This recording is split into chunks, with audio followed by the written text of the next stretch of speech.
구약성경 열왕기상 14장 21절로 31절의 말씀입니다. 21절로 31절 저와 여러분이 한 절씩 읽습니다. 솔로몬의 아들 르호보암은 유다 왕이 되었으니 르호보암이 위에 나갈 때에 나이 41세라. 여호와께서 자기 이름을 두시려고 이스라엘 모든 지파 가운데서 빼신 성 예루살렘에서 17년을 치리하니라. 그 모친의 이름은 나아마라 암몬 사람이더라. 유다가 여호와 보시기에 악을 행하되 그 열조에 행한 모든 일보다 뛰어나게 하여 그 범한 죄로 여호와의 노를 격발하였으니 이런 저희도 산 위에와 모른 푸른 나무 아래 산당과 우상과 아세라 목상을 세웠음이라. 그 땅에 또 남색하는 자가 있었고 여호와께서 이스라엘 자손 앞에서 쫓아내신 국민의 모든 가증한 일을 무리가 본받아 행하였더라. 르호보암 왕 제5년에 애굽 왕 시삭이 올라와서 예루살렘을 치고 여호와의 전의 보물과 왕궁의 보물을 몰수히 빼앗고 또 솔로몬의 만든 금방패를 다 빼앗은지라. 르호보암 왕이 그 대신 노초로 방패를 만들어 왕궁문을 지키는 시위대 장관의 손에 맡기매 왕이 여호와의 전에 들어갈 때마다 시위하는 자가 그 방패를 들고 갔다가 시위소로 도로 가져갔더라. 르호보암의 남은 사적과 무릇 그 행한 일이 유다왕 역대지략에 기록되지 아니하였느냐. 르호보암과 여로보암 사이에 항상 전쟁이 있으니라. 다같이요 르호보암이 그 열조와 함께 자니 그 열조와 함께 다윗성에 장사되니라. 그 모친의 이름은 나아마라 암몬 사람이더라. 그 아들 아비암이 대신하여 왕이 되니라. 하나님의 말씀입니다. 오늘 저는 열왕기상 14장 21절로 31절을 본문으로 잘못된 영향이라는 제목으로 말씀을 함께 나누고자 합니다. 오늘 본문은 남왕국 왕 바로 르호보암의 생애를 간략하게 요약 정리하고 있습니다. 르호보암은 솔로몬 왕의 아들로서 나이 40세에 왕위에 올랐습니다. 그리고 예루살렘에서 17년간을 다스렸다 그렇게 되어 있습니다. 특별히 우리가 주목할 것은 르호보암의 모친에 관한 것입니다. 여러분 우리가 이제 열왕기상을 계속 읽다 보면 북왕국 이스라엘과 남왕국 유다를 다룰 것인데 북왕국 이스라엘의 왕에 대해서는 그가 어떠한 존재인가를 밝히지 않는데 꼭 남왕국 유다 다윗의 혈통 후손들이 왕위에 오르는 남왕국 유다에는 그가 누구이며 그의 특별히 어머니가 누구인지를 반드시 밝힌다는 것입니다. 여러분 지금도 이 유대인들은 그가 유대인인가 아닌가 정통 유대인인가를 확인하는 그 방법이 뭐냐면 아버지가 유대 혈통인가를 따지지 않습니다. 아버지가 유대 혈통이 아니더라도 그 어머니가 유대 혈통을 가지면 정식 유대인으로 인정을 합니다. 그만큼 어머니의 어떤 신앙적인 영향이 대단히 중요하다는 것을 보여주는 그러한 하나의 지표라고 할 수 있습니다. 그래서 그 모친을 반드시 그렇게 언급하는 것을 여러분 읽어보시면 반복되는구나라는 것을 알게 될 것입니다. 여기 보니까 21절에 바로 그 어머니 이름이 언급되어 있습니다. 그 이름은 나아마요 암몬 사람이더라. 그리고 이상하게도 마지막 31절 보면 유독 바로 르호보암에게는 한 번도 이것을 언급합니다. 마지막 31절도 보면 그 모친은 나아마라 암몬 사람이더라 한 번 더 언급을 합니다. 여러분, 왜 모친이 암몬 사람이었을까요? 암몬 족속. 이것은 우리가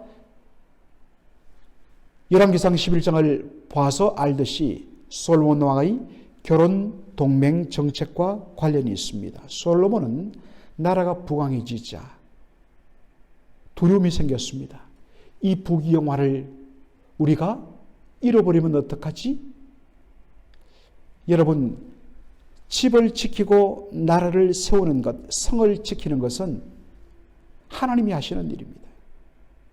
여호와께서 바로 집을 세우지 아니하시면 세우는 자의 수고가 헛되고, 여호와께서 성을 지키지 아니하시면 파수꾼이 밤새도록 깨어있는 경성함이 허사로다라고 그렇게 말했습니다. 그런데 솔로몬은 이 나라 어떻게 유지 보존할 것인가?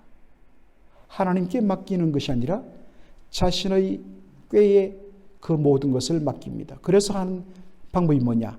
주변의 유력한 나라들과 결혼 동맹을 맺자. 서로 장인이 되고 사위가 되고 서로 사돈지간이 되면 자기 자식이 여기 있는데 과연 우리를 침공할 것인가? 못하리라 라는 생각으로 바로 결혼 동맹을 맺습니다. 하나님을 의지하지 않고 자신의 힘을 의지한 결과였습니다. 그런데 우리가 지난번에 살핀 것처럼 세상 나라의 법칙은 반드시 주고받는 것입니다. 받았으면 그에 상응하는 것을 내줘야 합니다. 솔로몬에게 시집온 이방 나라의 공주들은 바로 자신들을 위하여 이 예루살렘에 자신들의 신을 섬길 신전을 만들어 달라고 요구를 합니다. 그리고 솔로몬은 그 공주들에게, 아내들에게 마음이 완전히 빼앗겨서 바로 그들과 함께 신전에 가서 우상을 섬기는 일을 하게 됩니다. 그때 수많은 아내로 맞이했던 공주 중에 한 사람이 바로 암몬 공주 나아마였던 것입니다. 이 나아마는 암몬의 신 밀곰을 섬겼습니다. 그러한 어머니의 영향 속에 자라다 보니까 르호보암도 자연스럽게 그렇게 우상을 섬기는 그러한 삶을 살게 되었다는 것입니다. 굉장히 이것이 중요한 관점입니다. 여러분, 이것이 르호보암의 남은 생애에 어떤 영향을 미쳤을지는 불을 본 듯 뻔한 것입니다. 르호보암의 통치 아래 예루살렘과 유다 나라 전반적으로 온갖 우상 숭배에 빠졌다는 것을 오늘 본문이 보여줍니다. 곳곳에 산당과 우상을 세우고 거기에 제사 지내는 모습을 오늘 본문이 우리에게 보여줍니다. 특별히 주목할 것은 여기에 그 땅에 남색하는 자가 있었고 라는 표현입니다. 여러분, 이 남색이란 말은 한자 표현인데 남자가 색한다, 색을 밝힌다, 즉 동성애를 가리키는 한자 표현입니다. 그래서 이 말을 그냥 받으면 아하, 바로 그 시절에 동성애가 그 땅에 유행했구나 라는 것, 그러한 것으로도 볼 수 있습니다. 그러나 여러분, 영어 성경을 보면 여기 동성애를 호모섹슈얼이라고 번역하지 않습니다.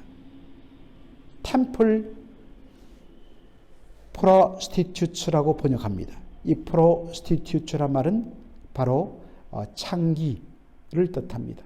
그렇다면 템플 프로스티튜트, 바로 신전에서 섬기는 창기라는 뜻입니다. 이것이 뭐냐면 당시 이 가나안 족속들,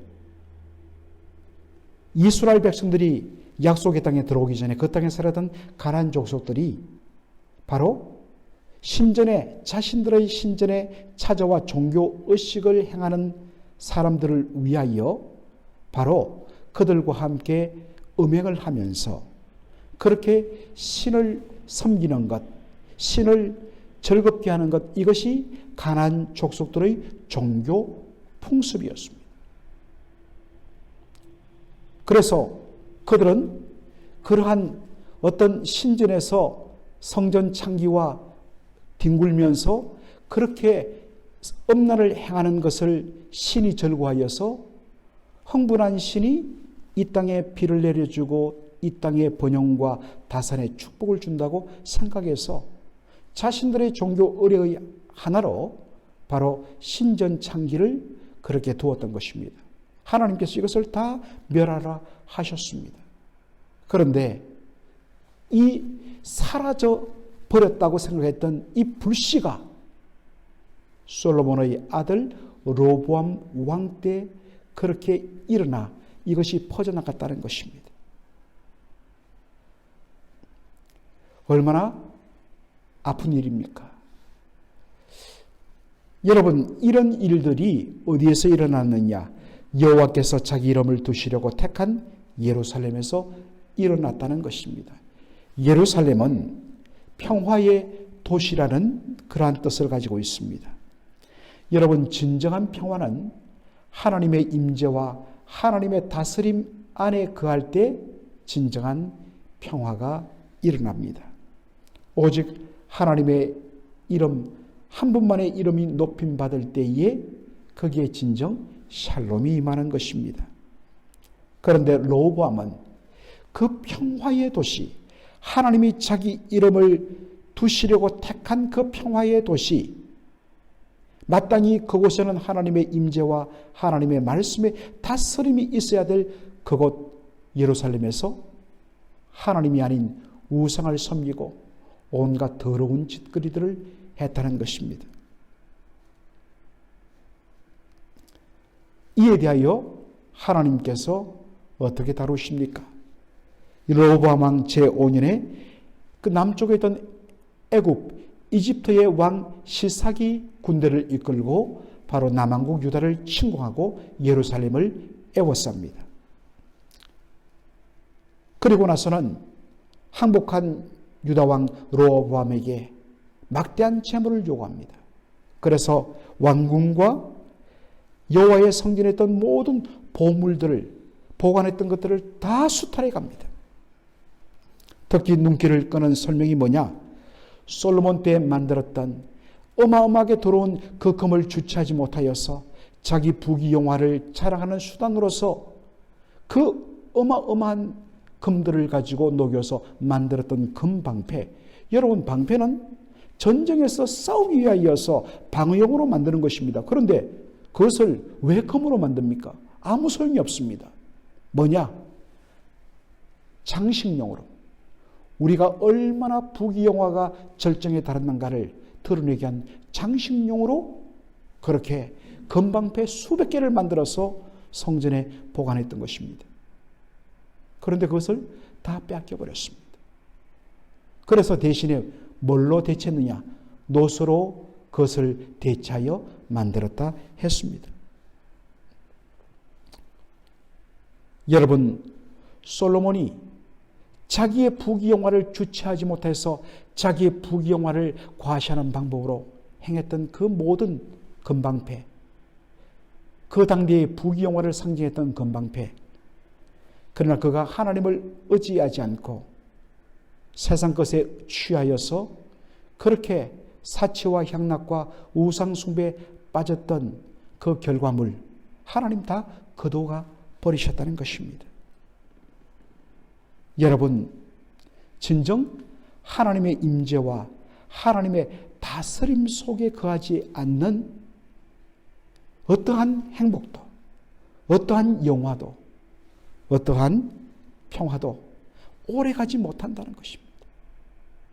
여러분 기억하셔야 됩니다.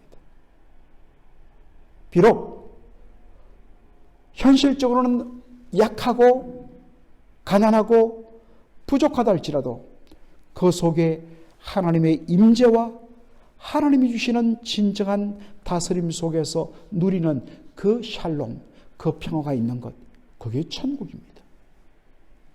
그래서 우리는 그것이 왕궁이든지 초가집이든지 어디든지 바로 하나님 나라를 맛보지 못한다면 그 크고 그 화려하고 남들이 부러워하는 그 무엇이 무슨 의미와 무슨 가치가 있는가라는 것입니다. 다시 한 번 더 르호보암의 이 짧게 요약된 생애를 통하여서 나의 생애는 어떻게 요약될 것인가? 여러분, 나의 후대는 나의 삶을 어떻게 바라볼 것인가? 하나님 보시기에 너무나도 아름답고 복된 멋진 삶과 멋진 영향력을 우리 자녀 후손들에게 남겨주신 분으로 그렇게 기억될 것인가? 여러분, 자신의 삶을 한 번 더 돌아보고 정말 선한 영향력을 미치는 그러한 생활하도록 주님 앞에 기도하는 저와 여러분 되기를 주의 이름으로 축원합니다. 아멘. 기도하겠습니다. 아버지 하나님, 은혜와 사랑을 감사드립니다. 오늘 우리 주님께서 열왕기상 14장 마지막 부분을 통하여서 남왕국 유다 왕, 나라가 남북으로 나뉘어져서 남왕국 유다의 첫 번째 왕이 되었던 르호보암 왕의 생애를 요약 정리한 말씀을 저희들이 보았습니다. 아버지 하나님, 다윗의 손자여 솔로몬의 아들이었던 르호보암이 그렇게 무너지고 타락의 길로 갔던 것, 하나님 그 아버지와 특별히 어머니의 영향력이 얼마나 크게 미쳤던가를 저희들이 보았나이다. 하나님의 이름을 두시려고 택했던 그 예루살렘에서 하나님의 임재와 통치를 거부하고 그 속에 자기 사치와 향락과 쾌락과 우상 숭배를 그 속에 담아둠으로 말미암아 진정 하나님 주신 평안을 누리지 못하고 그렇게 무너져간 삶을 살았던 르호보암을 보면서 아버지 하나님, 우리는 과연 어떻게 살 것이며 어떠한 우리의 인생을 몇 줄로 요약할 것인지 하나님, 우리 아버지 두렵고 떨림으로 오늘 하루 깊이 생각하고 살아가는 저희들 되게 하여 주시옵소서. 예수님의 이름으로 기도하옵나이다. 아멘.